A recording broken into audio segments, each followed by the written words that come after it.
বাঙালি বলে কথা, পিঠে আমাদের কার না প্রিয়। আর পিঠা খেতে কখনো শীতকাল গরমকাল লাগে না, যখন ইচ্ছে তখন চটপট বানিয়ে ফেলতে পারেন।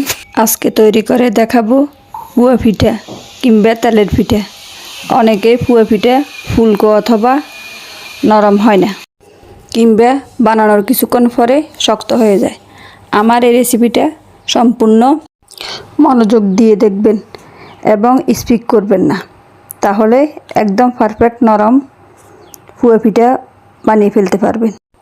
কথা না বাড়িয়ে দেখা যাক কিভাবে আমি পুয়া পিঠা তৈরি করি। প্রথমে আমি একটা পাতিলে 1 চা চামচ চাউলের গুঁড়া, 1 কাপের মতো পানি দিয়ে আমরা সুজি যেভাবে রান্না করি এভাবে রান্না করে ফেলব। তারপর আমি এখানে আধা কেজি চাউলের গুঁড়া পিঠা বানাবো। তারপর চাউলের গুঁড়াগুলা দিয়ে নর্মাল পানি দিয়ে পরিমাণ মতো লবণ, স্বাদ মতো চিনি এগুলা দিয়ে ভালো করে একটা ব্যাটার বানিয়ে নেব। ব্যাটার এটা কিন্তু যতক্ষণ পর্যন্ত না চিনি এগুলো একসাথে মিশবে না ততক্ষণ পর্যন্ত ফেটে নিব।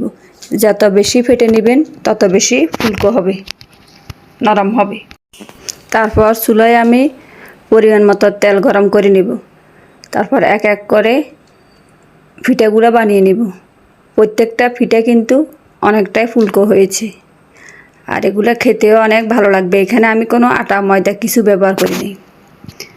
আপনারা এখানে ভিজা চাউলের গুঁড়ো ব্যবহার করতে পারেন। আমি কিন্তু শুকনো গুঁড়া দিয়ে বানিয়েছি। এভাবে আমি সবগুলা ভেজে নেব।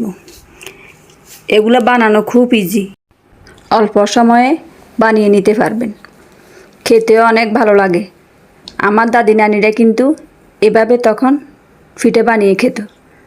তখন তো এত আধুনিক কিছু ছিল না। এই পিঠেগুলো তখন অনেক জনপ্রিয় ছিল। এইভাবে আমি সম্পূর্ণ পিঠে বানিয়ে নিয়েছি। এই পিঠাগুলো কার এলাকায় কী নামে বলে কমেন্ট করে জানাবেন। আপনাদের একটা কমেন্টে আমাকে নতুন নতুন ভিডিও বানানোর আগ্রহ জাগাবে। এই পিঠে বাসায় বানিয়ে কার পিঠা কেমন হয়েছে জানাবেন কিন্তু। আল্লাহ হাফেজ।